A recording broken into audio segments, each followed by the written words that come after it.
Good day everyone, and welcome back to one of the best channels on YouTube, The Mysterious Black Bandit. Let me start this off by thanking every single one of you for your support.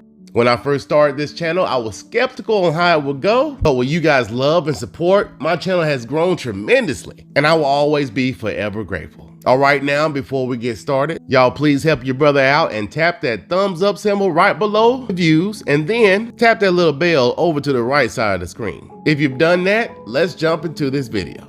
In today's video, I'll be talking about the youngest person to be electrocuted in America, George Stinney Jr.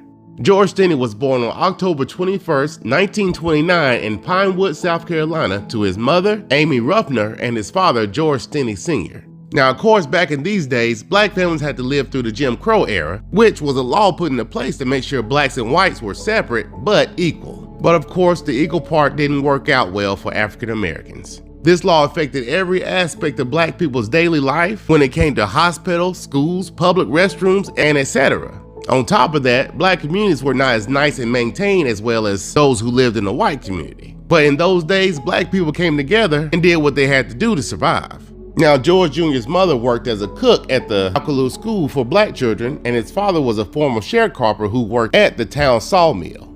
Little George grew up in a small 3-bedroom company house in the segregated mill town of Alcolu, South Carolina, with his two brothers, John and Charles, and his two sisters, Catherine and Amy. It was said that him and his family had their own vegetable garden and raised cows, and him and his siblings loved playing hide and seek. Now, Alcolu was a small working class town in the deep south of South Carolina where black and white people were separated by the railroad tracks. But despite living separately, men of both races worked side by side for the D.W. Alderman and Sons Company.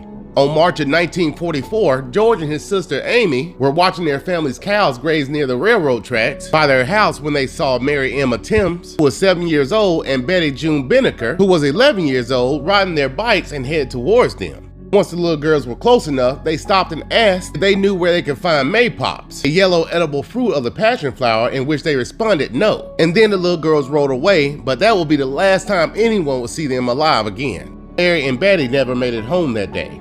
This caused hundreds of the small residents, including George's father, to come together and search for them. It wasn't until the next day when they found their dead bodies lying in a wet, soggy ditch. When the doctor examined their bodies, he stated that there were no clear signs of the struggle, but both of them had met a violent death that involved multiple severe head injuries, the round-like instrument about the size of the head of a hammer. At first, there were rumors that floated around town that the girls had made a stop at George Burke Sr.'s house the same day. Now, George Burke Sr. was a prominent and wealthy family that owned the land the little girls' bodies were found on. And allegedly, the person who actually committed the murder of the two girls was his 26-year-old son, George Burke Jr. But this was never confirmed, especially for back in those days. The police definitely wasn't looking for a white killer. However, once a witness informed Clarendon County law enforcement officer that the girls were last saw talking to George Jr., they immediately rushed to his home.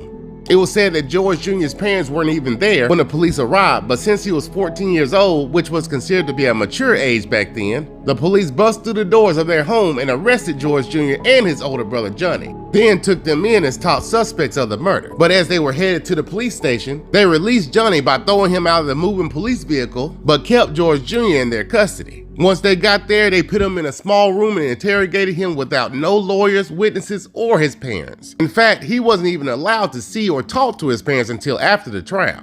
Now, H.S. Newman, the arresting officer, stated that George Jr. verbally confessed to the murders. Allegedly, he wanted to have relations with the 11-year-old girl, but had to kill the younger one to do it. He supposedly told the 7-year-old to leave, but she refused to, so he had to kill the both of them. There was no physical evidence nor witnesses to testify to these allegations. Only the white officer who wrote out a handwritten statement that said, "I arrested a boy by the name of George Stinney. He then made a confession and told me where to find a piece of iron about 15 inches long and said he put it in a ditch about 6 feet from his bicycle." Now, soon after George Jr.'s arrest, the rumor of a lynch mob started to circulate throughout the small town, so the police kept his destination a secret. Not even his parents knew where they were keeping him.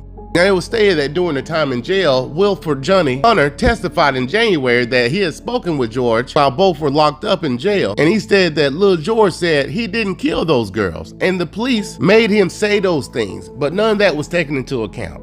Now, as the date of George Jr.'s execution approached, protests across South Carolina started to mount. They petitioned Governor Olin Johnson to grant him clemency on the pretext of his young age. The governor was sent hundreds of telegrams and letters from all over the state demanding mercy and warning him of racial tensions, but none of that helped. The governor responded with a letter describing the alleged brutal offense. On April 24, 1944, the trial started. George Jr. was surrounded by 1,500 strangers and hadn't seen his parents in weeks. In fact, no black person was even allowed in the courthouse. Reports stated that George Jr. was given his court-appointed attorney, whose name was Charles Plowden, a tax lawyer with political aspirations. But with his inexperience, he either failed or didn't even care to call witnesses or provide evidence in his defense. 2 hours later, and less than 10 minutes of deliberation, the all-white, all-male jury found him guilty of first-degree murder of the 2 little girls, and Judge P.H. Stoll of King Street sentenced 14-year-old George Stinney Jr. to die by electrocution. After the trial was over, in fear of their lives, his family packed up their things and fled their home. Rumors of a white mob was headed their way. On June 16, 1944, the day of his execution, George Jr. walked into the execution chamber at South Carolina State Penitentiary in Columbia, dressed in a loose-fitting striped jumpsuit with a Bible tucked under his arm. And his frail 5'1", 95-pound body was strapped into an adult-sized electric chair. Due to his small stature, the electrician struggled to adjust the electrode on his right leg, and on top of that, they had to stack several books on the seat of the chair so that he could properly sit, but that didn't even help. Seconds before his electrocution, he was asked if he had any final words. He replied in a scary, soft voice, "No, sir." Then the prison doctor asked, "You sure you don't want to say anything about what you did?" And his response was the same. When the first jolt of electricity hit him, the mask that was used to cover his face was too big, so it slipped off, revealing the agony on his face and the tears streaming down his cheeks. After several more jolts of electricity, George Stinney Jr.'s body went limp and he was pronounced dead. Just in the span of 83 days, a 14-year-old child had been charged with murder, tried, convicted, and executed by the state of South Carolina. And reports stated that his family had to bury his body in an unmarked grave in fear of it being desecrated by vengeful white supremacy. Decades later, a historian who grew up in the area started researching George Jr.'s case and grabbed the attention of 2 South Carolina lawyers. The lawyers ended up finding witnesses and evidence to try to clear George Stinney Jr.'s name. And in January 2014, a judge held a 2-day hearing, which included Stinney's surviving brothers and sisters, a witness from the search party that discovered the bodies, and experts who challenged Stinney's confession. A child forensic psychiatrist testified that Stinney's confession should never have been trusted and seemed like it was coerced or forced. Despite all that, there were still some that believed that George Jr. was still guilty, with one source saying that there wasn't ever any doubt about him being guilty. He stated he was real talkative about it. When they were in the car riding to the police station, George Jr. said, "I'm sorry, I didn't want to kill them girls." But with all the new evidence that emerged, there was no doubt that the case wouldn't be overturned. On December 17, 2014, 70 years after his execution, George Stinney Jr.'s conviction was overturned.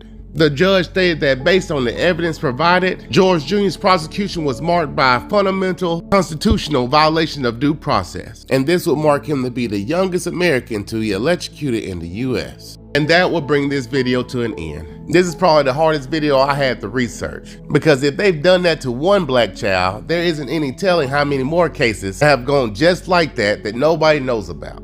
Although I know this was done because of the color of the little boy's skin, the question that should have came to mind was, how could they believe that little small boy have the strength to beat 2 girls to death, with one of them being roughly his size? And how could a black child living in the Jim Crow South do such a thing in the middle of the afternoon without attracting any attention? But despite all that, I'm still happy for the family that never gave up hope and got his name cleared. Thank you guys so much for watching, and if you enjoyed this content, please make sure you hit that like button, share, and subscribe for more. Also, comment what you would have done back in those days if your child or family member was in that same situation. Alright, y'all make sure y'all have a wonderful day, and until next time, stay mysterious, my friends.